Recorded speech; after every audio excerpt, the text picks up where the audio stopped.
There are a pair of dolls here that were part of a study in the 1940s about racial biases among children. We'll examine a large collection of African art and explain the significance of having a doll with gold rings around the neck. And later, a visit to Little Compton, Rhode Island, where a collection of artifacts large and small are offering insight into the region's history. This is Treasures Inside the Museum.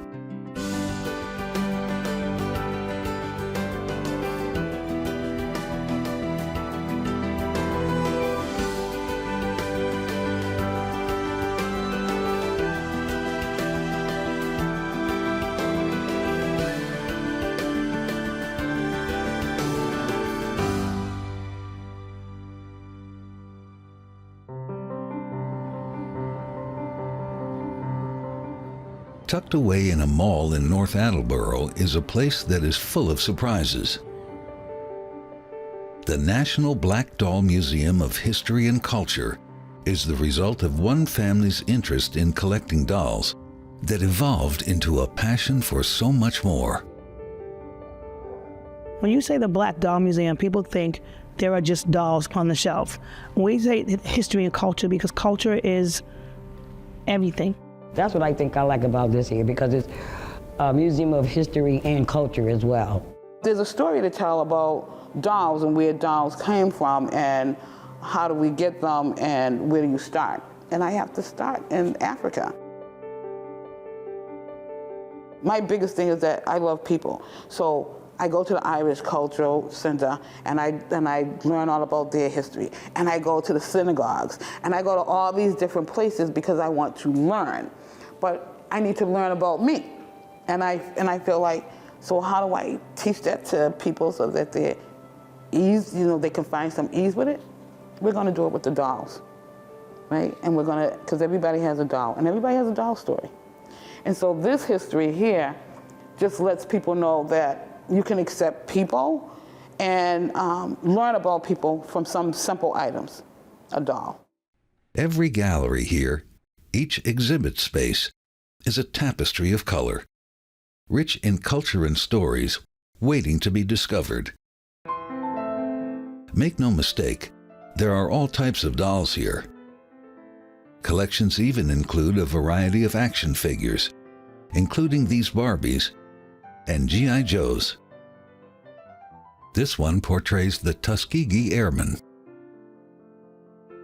Visitors will also see music icons and sports figures of historical significance.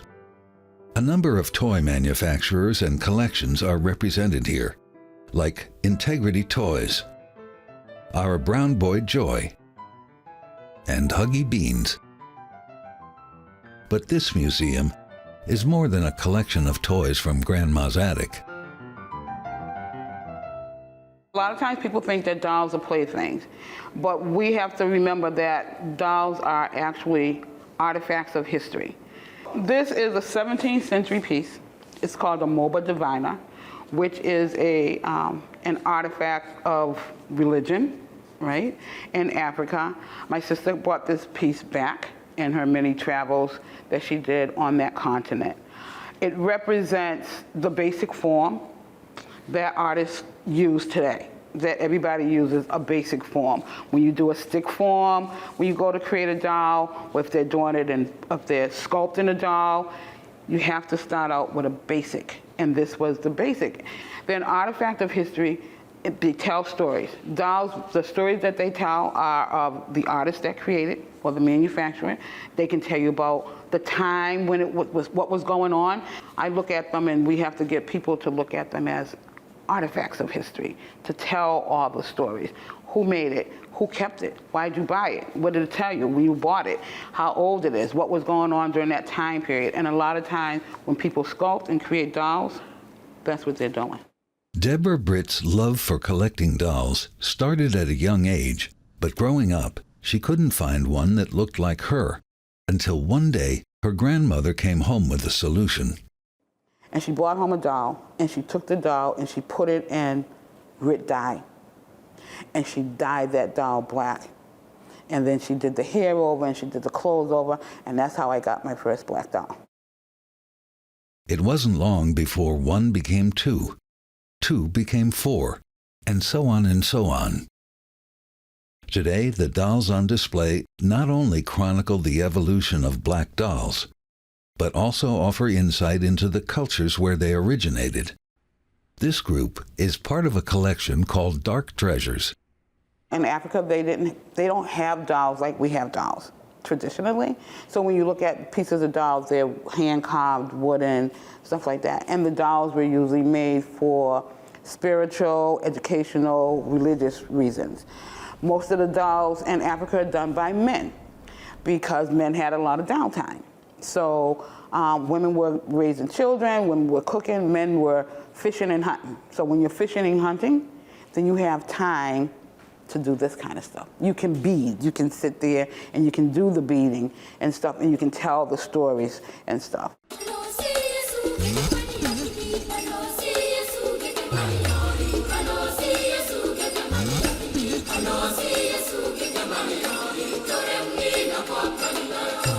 This is a courtship doll, right? There are several of these dolls. This is South Africa. This is the Ndibili tribe. These rings are significant because these rings mean that you're dating and that you're single.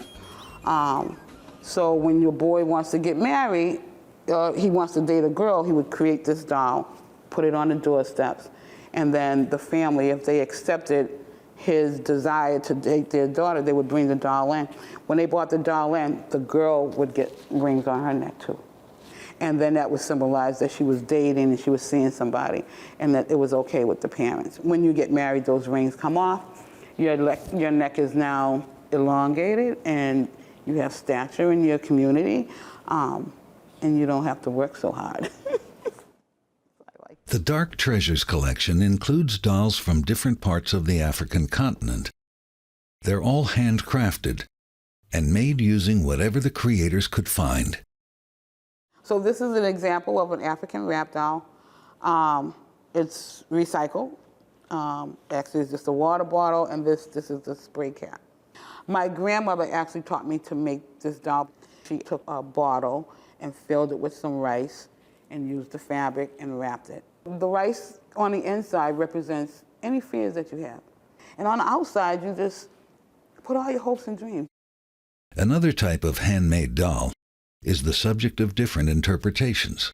In front of me is what we call our Topsy Turvies. A Topsy Turvy is an American cloth folk doll that is double-ended, with a white girl on one side and a black girl on the other. At the museum, they're often used to talk about the history of racial inequality, as seen through the eyes of dolls. When the master came around, they would be able to flip it so they know that they was playing with the white side. Then when they was with mommy and everybody, they got to play on the black side. These dolls, like so many at the museum, are grouped together and displayed in such a way as to tell a story. Where did they come from? How were they used? Who made them, and what materials were used? There are dolls here made from almost anything imaginable.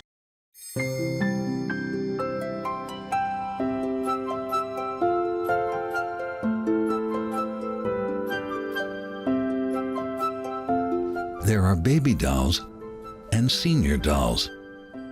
And while many of them were made simply to be played with, others had a much more significant purpose. Among the thousands on exhibit is a pair that are identical, except for the color of their skin.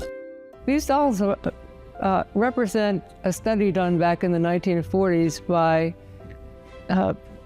doctors Kenneth and Mamie Clark. It was done with 3 to 7-year-olds, basically to determine what their attitudes were toward race. And there were 4 dolls that were identical, except 2 were black and 2 were white. And they held these dolls up, one black doll and one white doll, in front of the little children, and discovered that the majority of children who were tested felt that the white dolls were the good dolls and the black dolls were the bad dolls. And then they would ask, which one is the prettiest? And the majority of children chose the white doll, and it didn't matter whether the children were white or black. The majority of all of the children chose the white doll. The results of that study found its way to Washington, D.C., where it would become a part of a movement for social change. It was part of the evidence given to the Supreme Court in the Brown versus Board of Education case. And that, along with other testimony from Kenneth Clark, led to the desegregation of public schools.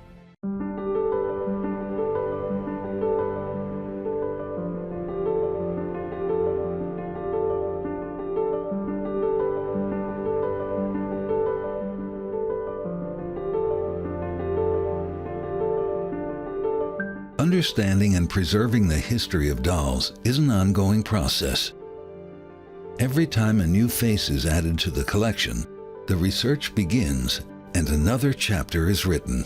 In a museum of history and culture, it's important to display different cultures and to let the world know that Black history is not just Africa.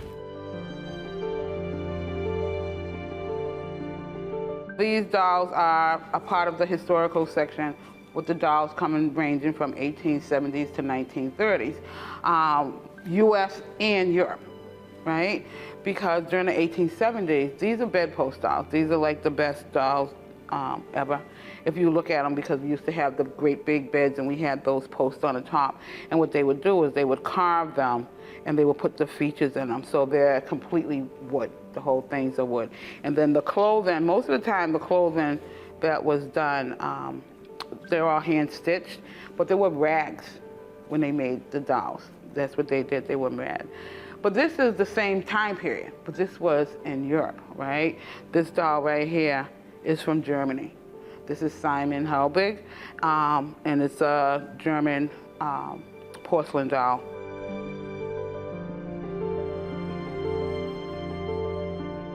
Now these two dolls, these are significant because these are called Lovely dolls. Miss Lovely, she was a woman that lived down south, I think in South Carolina. She washed clothes, she was a clothes washer. And she would go on the corner and, in front of her house, and she would sell these dolls on the weekends. And she hand did all of the dolls. A story at every turn. This exhibit of Native American dolls was assembled with different figures dressed to resemble the tribe they each came from. There's a doll, she has on white, and her dress has yellow beads hanging off it. That is a Lacoste Sioux doll. The Sioux tribe, their dress and their headdress is a lot of beaded embroidery stuff. When it comes to the art of making dolls, creativity knows no limits, and no borders either. We have a collection called Dolls of the World, where we display dolls from around the world. And that's Southeast Asia, the Caribbean, South America, some Latin America, and some dolls from Africa as well. We traveled together as a family, and each country that we went to, we would get a doll.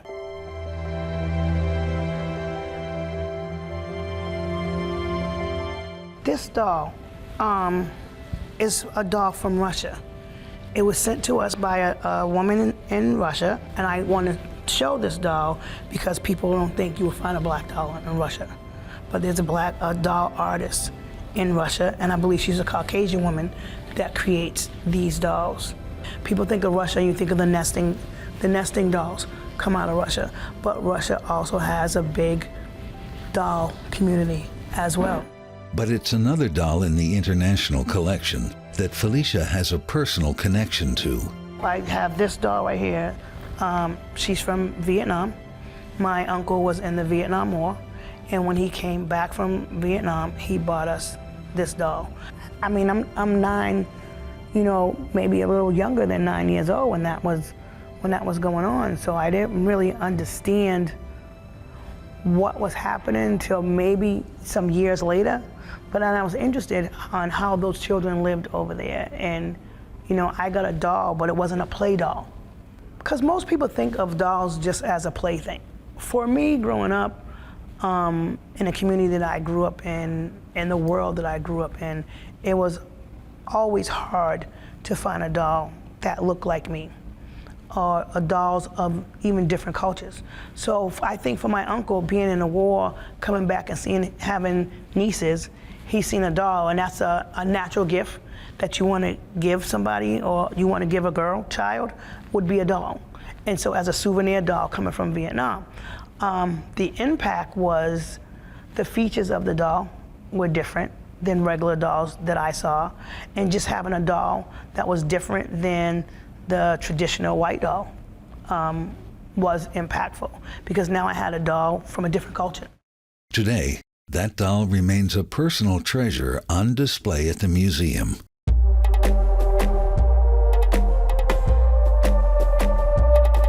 With so much focus on culture and history rooted in Africa, it seemed only natural to dedicate some of their gallery space here to other forms of art. There are doors that are here, because a door in Africa, doors and door frames are really significant. There's the African art. We have albums, we have books, we have quilts. So anything that connects to history we have.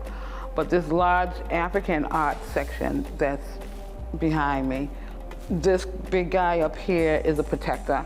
People always think about African art when they see different pieces that's like this. What will happen is people always try to connect it to like some kind of evil spirit, some kind of voodoo or something like that. Not necessarily true, but it's for healing and protection.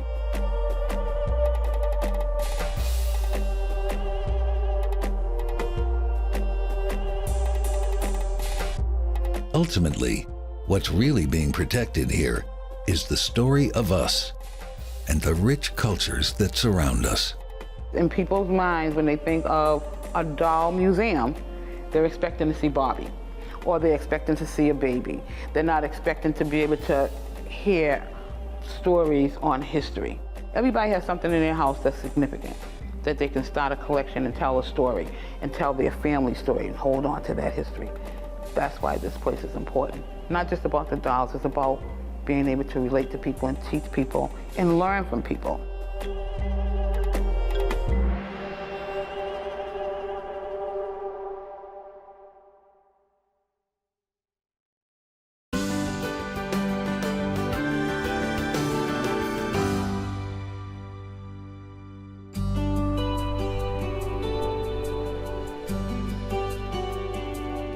Nestled behind one of the carefully built stone walls in Little Compton, Rhode Island, is the Wilbur House, a thoughtfully curated museum and home to the local historical society.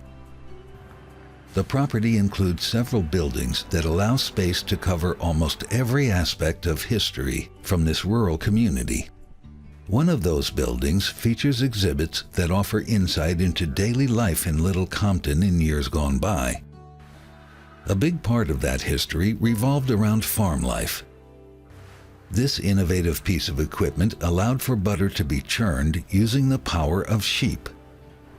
Early transportation is well represented here, including this ox cart, and some more comfortable options for people to get around in. One of the most recognizable wagons in town would have been this one, belonging to a local grocery store. This was a wagon that would have delivered groceries and meat and fish to the people of Little Compton. One of the things we discovered is just how many different delivery services there were in Little Compton before the age of the automobile. So you'd have a fish vendor going up and down the street, the bakery delivered, the vegetables delivered in the summer. Every morning, the wagons would go out and take orders, go up and down all the streets in Little Compton, and then do deliveries in the afternoon. So before you had a car, you would be able to put in your order and get your groceries delivered. The wagon is about 120 years old now, say about 1900. It was stored on the commons in Little Compton for a long time, and then purchased by one of the people who worked at the store, and who then donated it to the Historical Society. Like the old wagon, the business still survives today.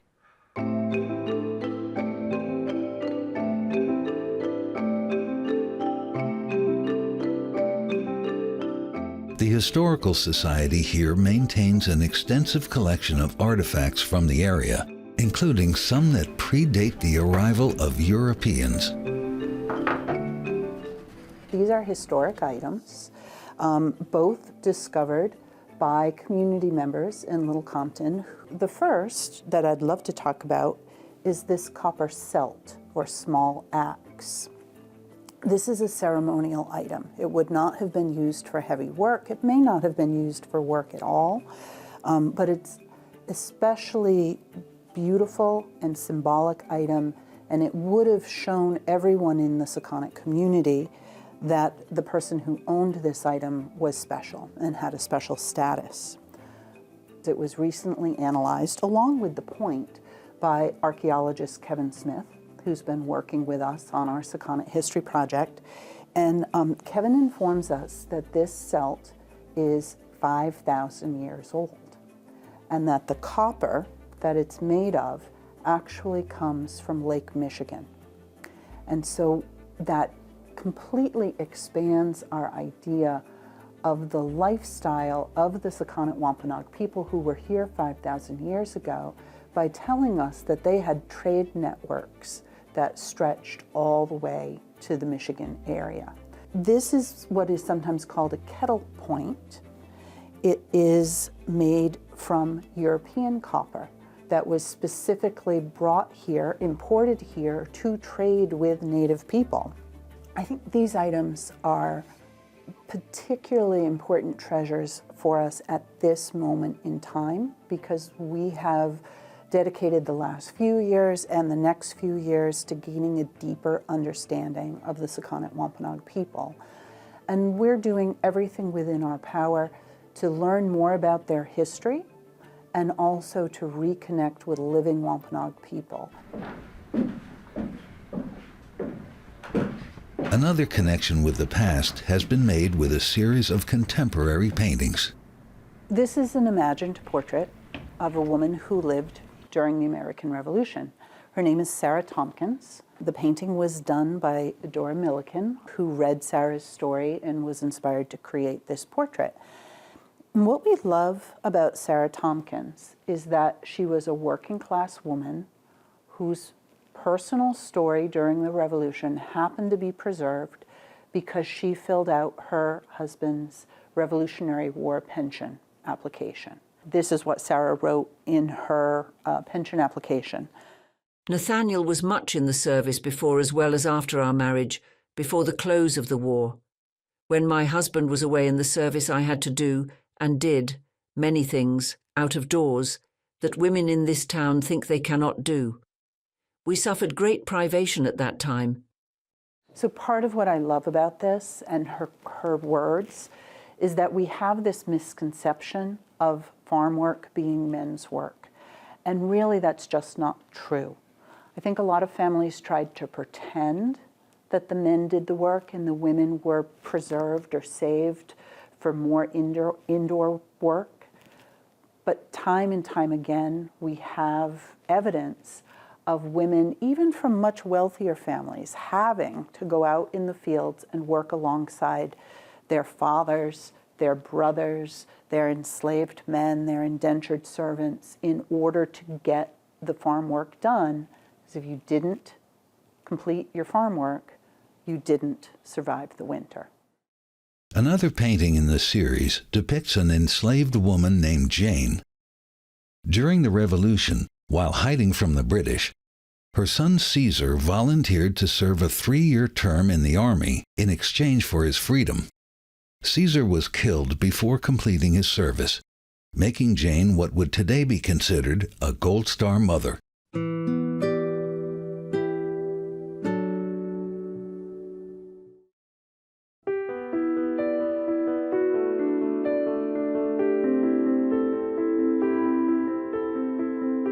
Back at the Historic House Museum, rooms have been meticulously restored.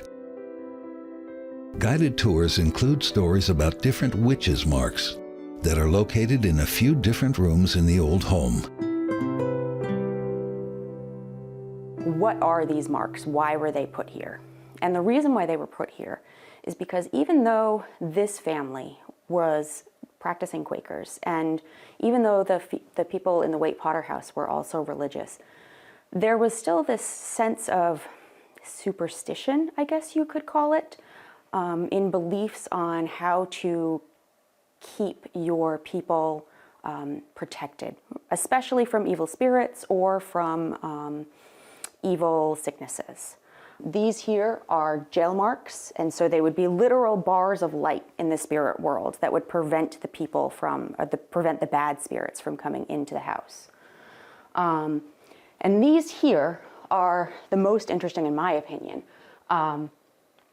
These are called candling marks, and you would make these by holding up a candle and allowing it to burn for a little while. You know, you don't want to set the house on fire.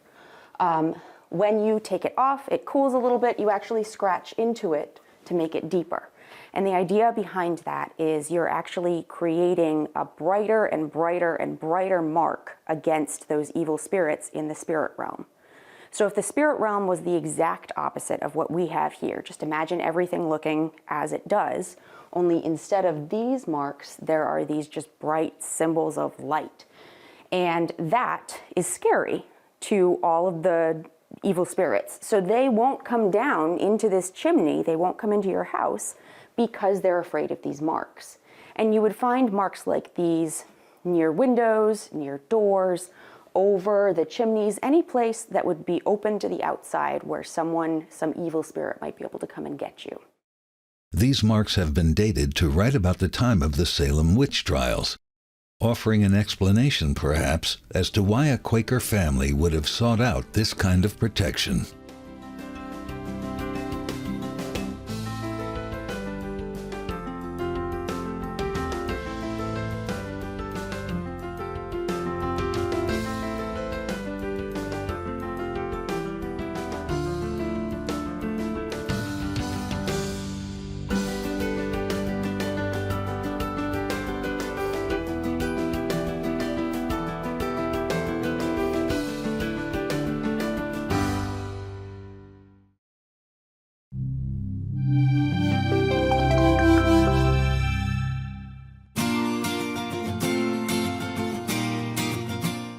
This program and other episodes of Treasures Inside the Museum, as well as digital extras, are now available to watch anytime by visiting Rhode-IslandPBS.org or the Rhode Island PBS YouTube channel. Take a private tour with exhibit curators.